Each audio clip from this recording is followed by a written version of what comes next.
Phone ఎక్కువగా చూడటం వలన బ్రెయిన్ ట్యూమర్ వస్తుందా తెలుసుకుందాం. బ్రెయిన్ ట్యూమర్ అనేది తీవ్రమైన వ్యాధి.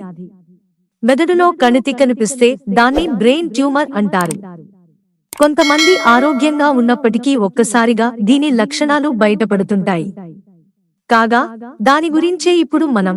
బ్రెయిన్ ట్యూమర్ ఉన్న వ్యక్తికి తల నొప్పి అనేది వస్తూ పోతూ ఉంటుంది.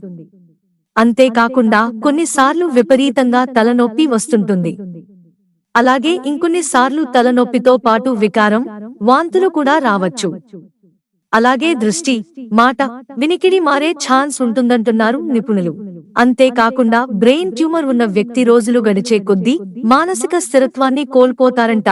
జ్ఞాపక శక్తి తగ్గుతుండటంతో గందరగోళానికి గురి అవుతారంట. తీవ్రమైన అలసట, వినికిడి లోపానికి గురికావడం జరుగుతుందంట.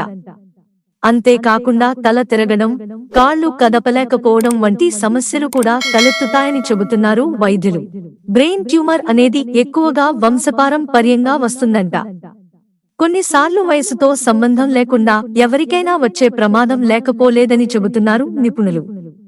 అంతేకాకుండా ఎక్కువసేపు రేడియేషన్ కు గురైన వ్యక్తులకు కూడా బ్రెయిన్ ట్యూమర్ వచ్చే ఛాన్స్ ఉంటుందంట. అయితే కొంతమందికి ఒక డౌట్ ఉంటుంది. అతిగా సెల్ ఫోన్ వాడితే బ్రెయిన్ ట్యూమర్ వస్తుందా అని. కాగా దాని గురించి నిపుణులు ఏమంటున్నారంటే, ఎక్కువసేపు సెల్ ఫోన్ వాడుతున్నా బ్రెయిన్ ట్యూమర్ వచ్చే ఛాన్స్ 60% ఉంది అని చెప్తున్నారు. అందువలన చాలా వరకు సెల్ ఫోన్ కు దూరంగా ఉండటం చాలా మంచిదంట. మిత్రులారా, ఛానల్ సబ్స్క్రైబ్ చేసుకోవడం మర్చిపోకండి. ధన్యవాదాలు.